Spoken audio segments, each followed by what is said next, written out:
Everyone. So এই ভিডিওটা actually অনেক দেরি করে পোস্ট করছি, তার কারণ হলো আমি একটু বেশি লেজি।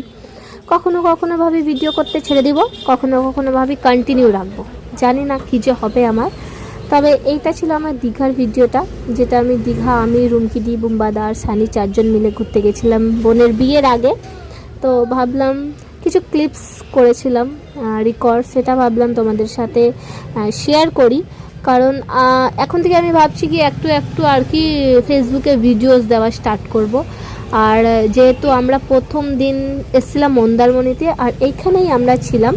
আর এই জায়গাটা সত্যি নিউ দীঘা বা ওল্ড দীঘা থেকে অনেক বেশি শান্তি, অনেক বেশি পরিষ্কার পরিচ্ছন্ন, আর এখানকার জলটাও অনেক বেশি পরিষ্কার। আর এখানে সবথেকে বেশি ভালো কি, এখানে ক্রাউড কম, ভিড় কম। যেহেতু নিউ দীঘা ওল্ড দীঘাতে অনেক বেশি ভিড়, ওইখানে আর কি সুন্দর ফটোজও হয় না, স্নানটাও করা হয় না, আর খুব বেশি ভিড় ছিল। আমরা নিউ দীঘাতেও গেছিলাম স্নান করতে, সেই ভিডিওগুলো তোমাদের সাথে শেয়ার করব।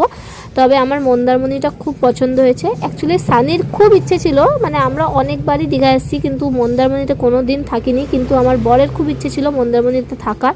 আর আমি আর বুম্বাদার তার আগেন্স্ট ছিলাম, কিন্তু সত্যি এখানে এসে আমাদের এত ভালো লাগলো। তারপরে সানি বলল, দেখলে নিউ দীঘা বা ওল্ড দীঘা থেকে মন্দারমণিটা সত্যি অনেক ভালো, অনেক শান্তি, আর এইখানে ঘোরার জায়গাও আছে। ওইখানে কিছু কিছু জায়গা করেছে যেগুলো আর কি ফটোসের জন্য হয়, কিন্তু এখানে সি বিচটা, যেহেতু আমরা দীঘা আসছি স্পেশালি ফর সি বিচ, তাই এটাই অনেক সুন্দর, এখান থেকে ভিউ আসে।